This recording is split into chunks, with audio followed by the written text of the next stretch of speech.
For me, this was my first hunt after having a really serious arm injury this year that had messed things up really bad. It set back my schedule for working out, for shooting my bow, for everything else. I had a lot of apprehension about, this is a public land archery elk hunt in the mountains of Idaho. Couldn't I just ease into this with something like an antelope hunt or something?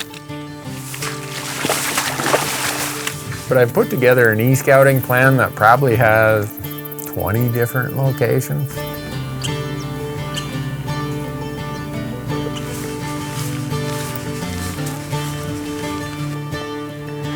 Not very long ago. This is hard ground. If it rained that hard last night, and these are like fresh tracks, we got to drop over and go look over there.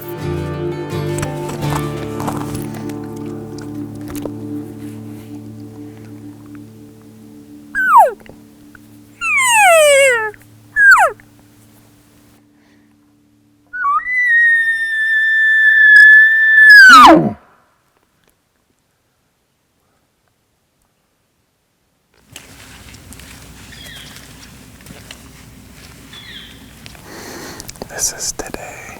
I would bet that's a young single bull, but it's not filled out like a big bull.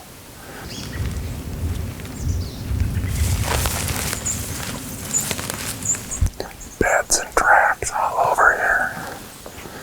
I heard a bugle, I think it was on that ridge right there.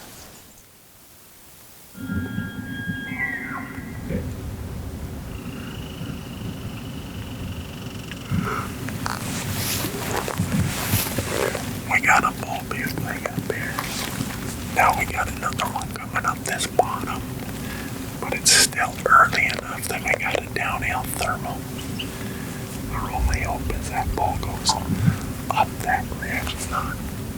Because if he comes right down below us, he's going to smell us. The one bull comes up out of the bottom, so we wait and wait. Now the thermals are consistent. Right now it's in our favor. But I know he's far enough over there that we can hop a couple ridges and close the distance. He's in this basin, right? I'm just gonna wait until he bugles again.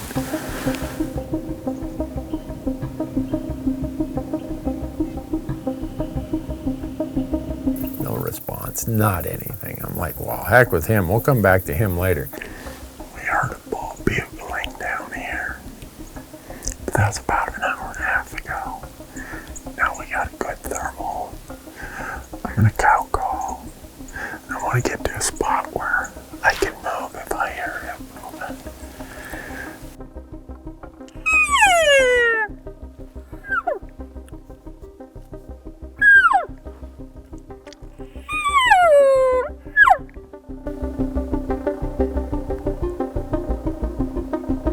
We tried our dangest to get those bulls to answer, and they wouldn't.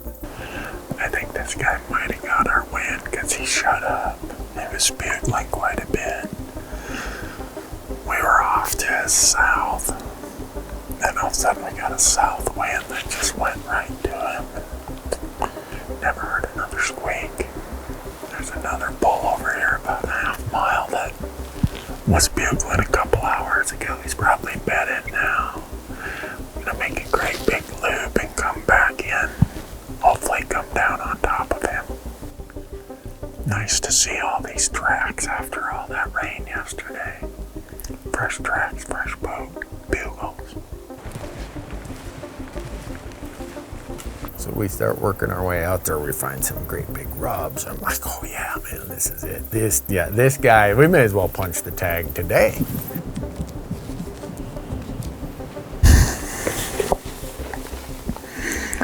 Last time I heard him bugle, he was straight out this way about 200-300 yards.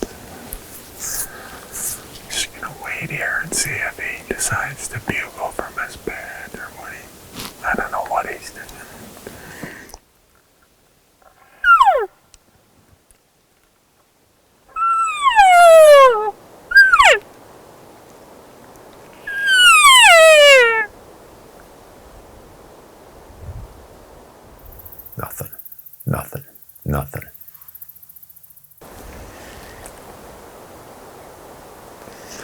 There's some nice rubs in here. So a couple weeks ago when he was rubbing the velvet off, he was in here working it over. Whenever you see old dead logs freshly tore up and rolled over like this, really good chance it's a bear looking for grubs and ants and moths, and that's been pretty recent.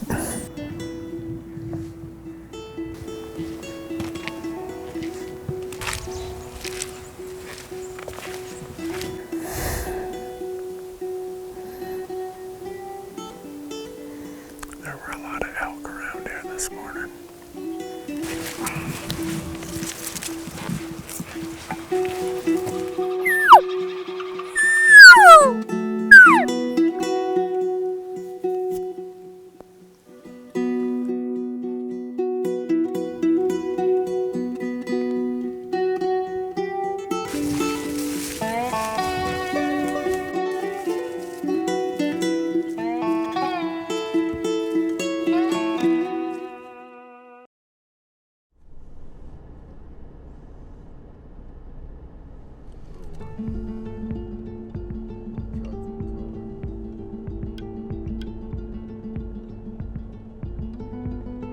And I would say on the second day of the hunt is when I was really starting to have this mental challenge, right? You have these ideas of this is how it's gonna be, and you hope you just get one right away, but that's seldom how it works.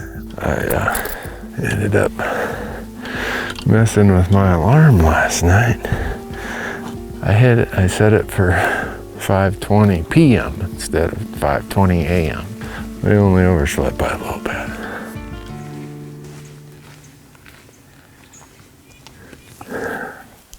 These elk tracks weren't here when we walked out yesterday.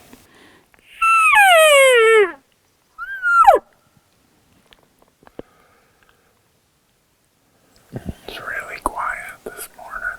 No wind and nothing. You can hear the calls echoing for a long way. Get up on top of the divide here.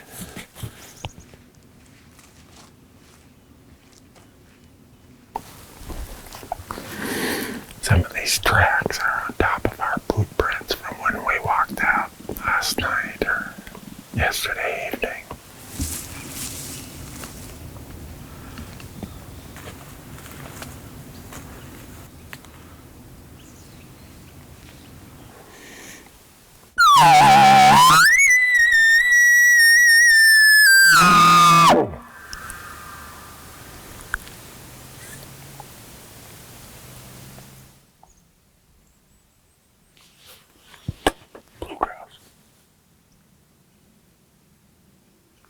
And we were there at perfect time. I mean, the thermal was still just barely even starting to change. And we're bugling and calling and bugling and calling. Nothing.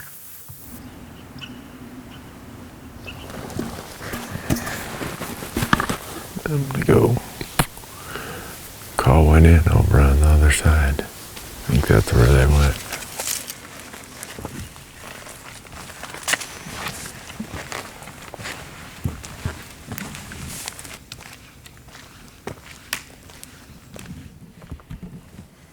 That's grizzly bear poop. That raises your awareness factor a little bit. Every time you see a big pile of berries that are on the ground, those berries went through a bear. And there's been enough grizzly attacks already this year that I don't need to have an encounter with a bear. Well, we hoofed it all the way up here to the top today. You can see forever out there. Guess what we saw or heard? 0. We see way more elk tracks, way lower. You don't want to just, hang your whole hat on the hunt to say, oh, I'm going to wait till they get there. They may not get here. Or they may not be here at all. Don't confuse luck with skill. Just because they were there the first morning doesn't mean every spot in my e-scouting map is going to be just like that. So we're gonna have to go to some of my spots that are much lower, and we're gonna spend the afternoon checking out a lot of them, just checking for sign.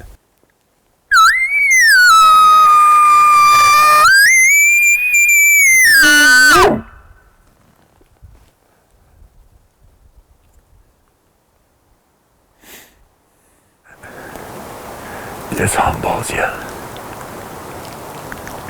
Spend all summer e-scouting, giving yourself this plan and that plan.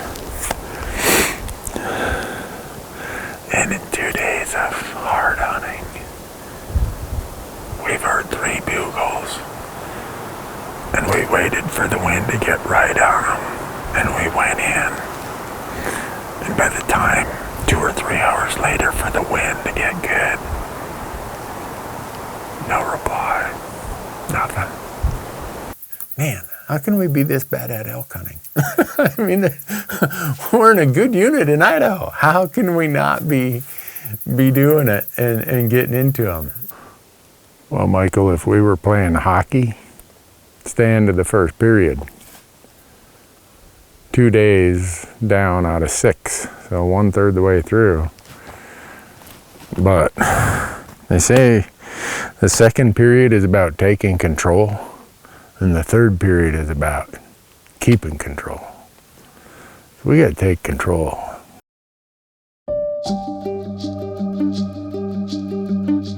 For me, the way I get over these mental hurdles, these challenges, is to think about what could happen today. Well, all kinds of good things could happen today. I could shoot a grouse. I could shoot an elk. I could learn something new about elk behavior.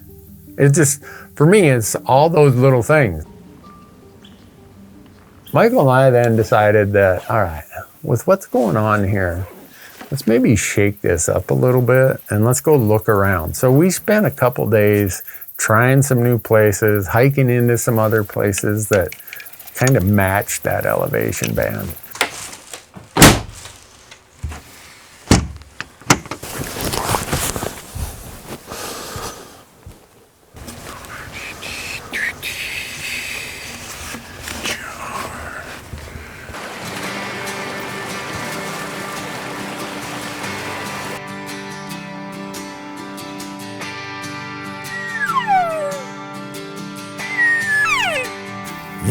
You elk might think you're gonna whoop me, but you ain't gonna whoop me.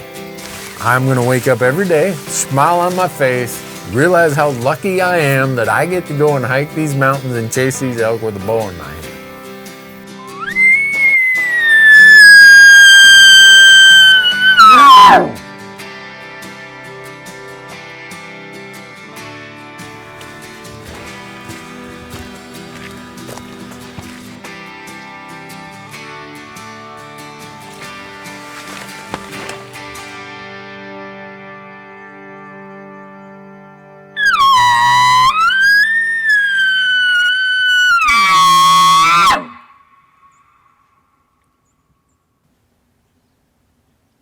It is a roll of the dice, right? You hike in and you bugle on your way and you get to a spot where like, okay, this is where the good stuff should be.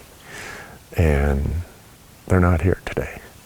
And they weren't here on Wednesday. I've been elk hunting long enough to know that part of the game is the frustration. And by day 2, day 3, you're like, I should just go home. And that's what separates serious elk hunters from casual elk hunters. The guy who wakes up, whether it's raining, snowing, cold, windy, whatever, and goes day after day after day after day, that person is an elk hunter. Looks like 2, maybe 3 elk, 1 bigger track, smaller track, smaller track. I think it's a raghorn chasing a cow and a calf. If he is a big bull, he'd have taken off a bunch of these. Like right now, it stinks like elk so bad when the wind comes this way. Either there was an elk nearby, or he bedded somewhere and peed all over.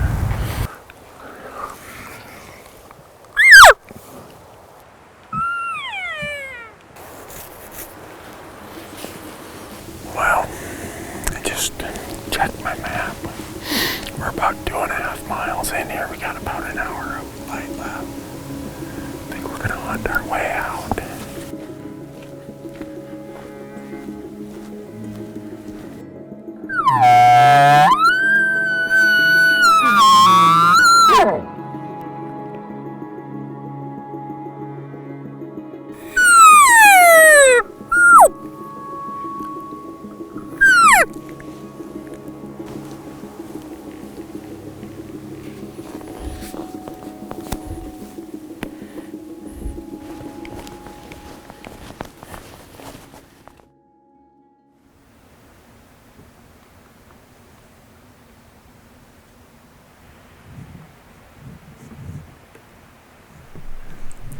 We just heard a bugle over here, but guess we'll wait and see.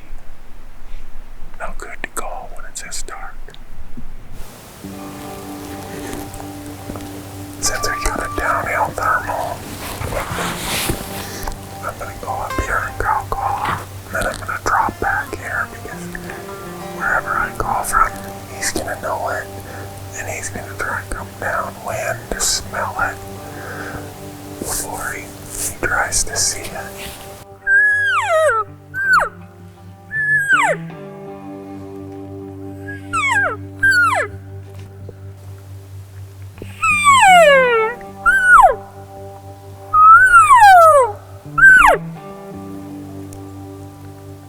I thought I heard something over here to our south. So we kind of move over to our south, and then Michael's like, I hear a cow chirping right behind us.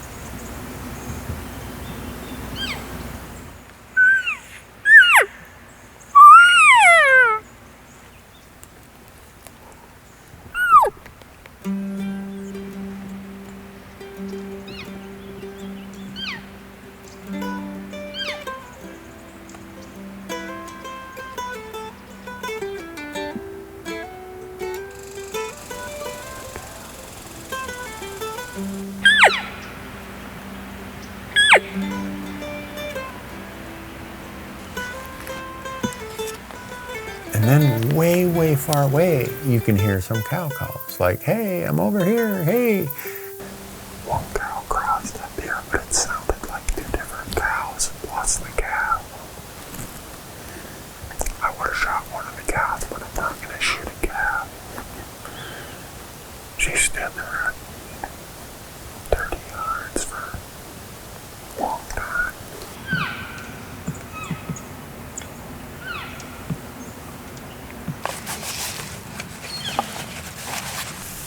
All that cow calling and calf chirping is moving. We're going to work our way up the hill more. I do a few cow calls, and it is often the case, nothing happens. Nothing happens. We're waiting, keep calling, nothing happens. Like, let's go. So we go walking up the road, and we come around this little corner, and as quick as we get around that corner, there's a raghorn standing there looking straight at me. He had been coming in to our position. Just called down there. Came around this corner, and there was a bull standing right there. He just took off. Little raghorn. There it goes, over there.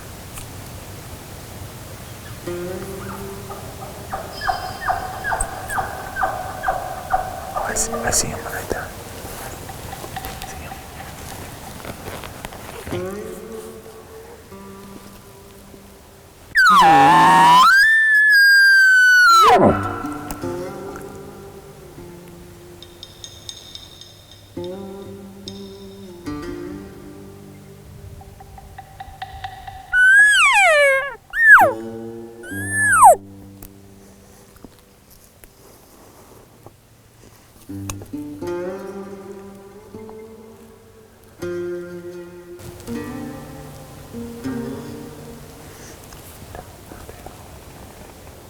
Came into 60 yards. We were listening for a bugle way out there. And all of a sudden he's 150 yards away. We were just stuck right where we were.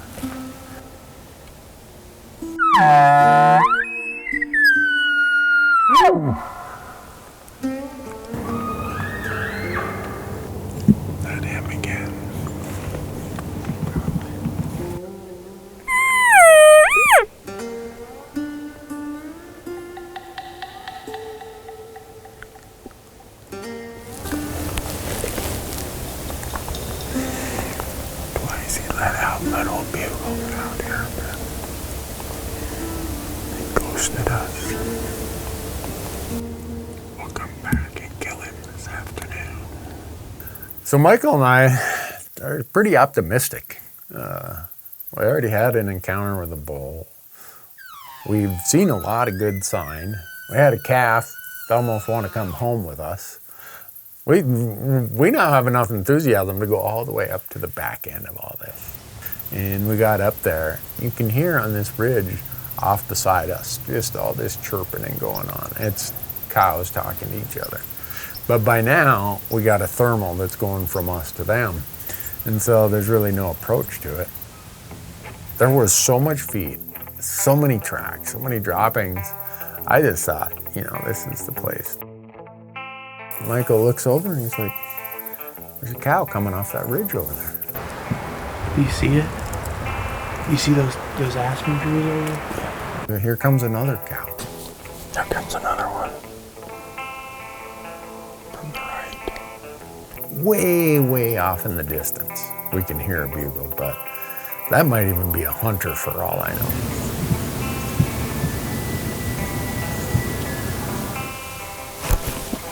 Yeah. Sounded like a bull, didn't it? We had that encounter with that bull down there about 3/4 mile down the hill. I wanted to try make another crack at him tonight, but we got pinned down by these cows. And we could hear a bugle way, way out there. So we waited and waited, and finally 2 of the cows fed right down out of sight.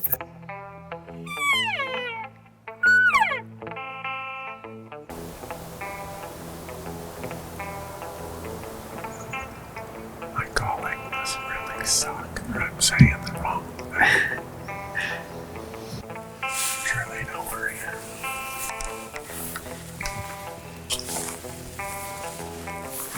There's got to be a bull with these cows.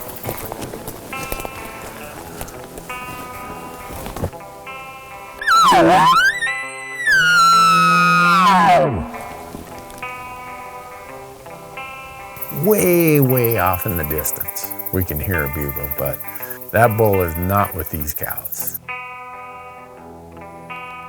Well, he keeps running away or moving away. So now we're trying to get down to where the encounter was in the morning, and we get there and we don't have hardly any light left.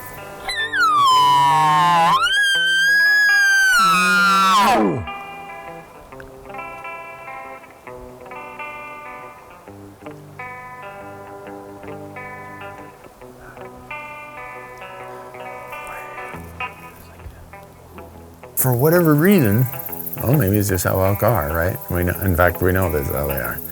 We started hearing a lot more bugling, like all over the place. Like, these can't all be hunters.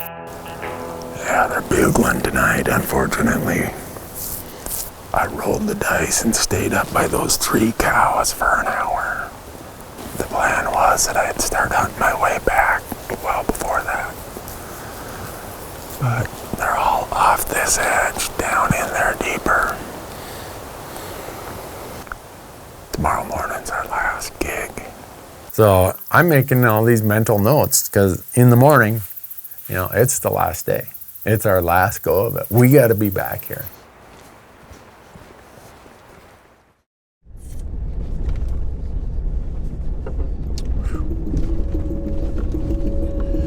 So Michael and I got up really early that morning, even earlier, and we were to the trailhead 45 minutes before daylight.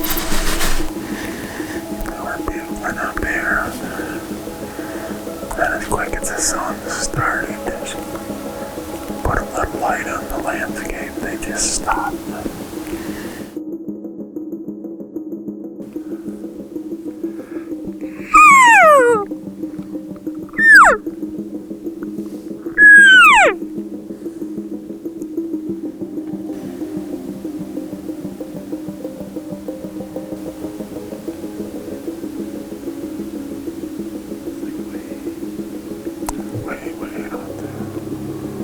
There's another trail down there.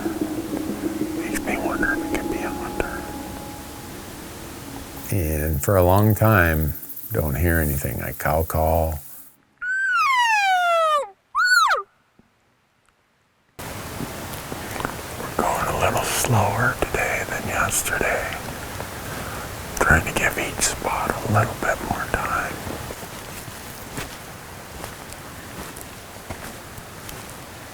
Go through the brush. Off we go.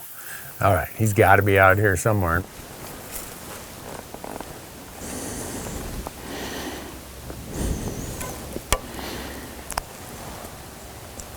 Bull responded right over there.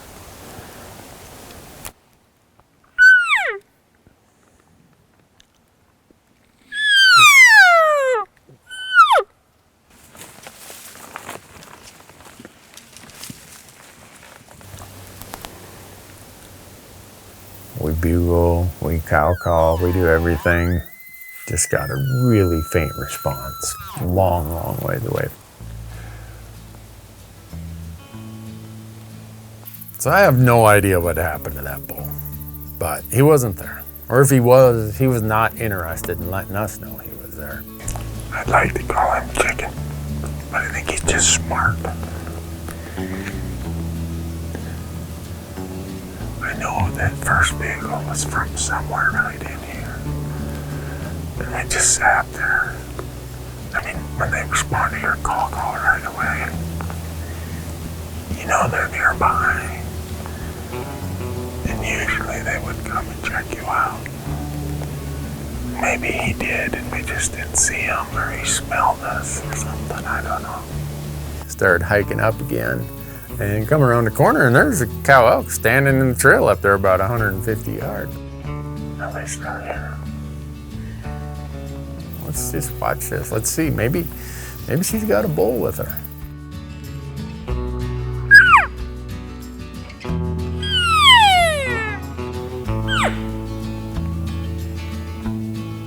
No, she's all by herself, which is really weird this time of year for a cow elk to just be on her own. But she was.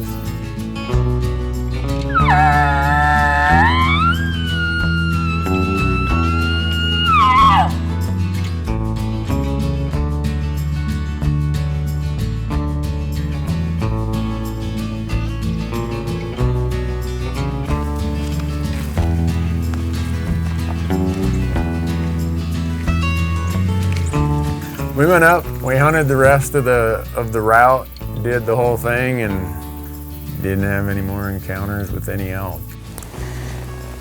Well, time to eat a sandwich.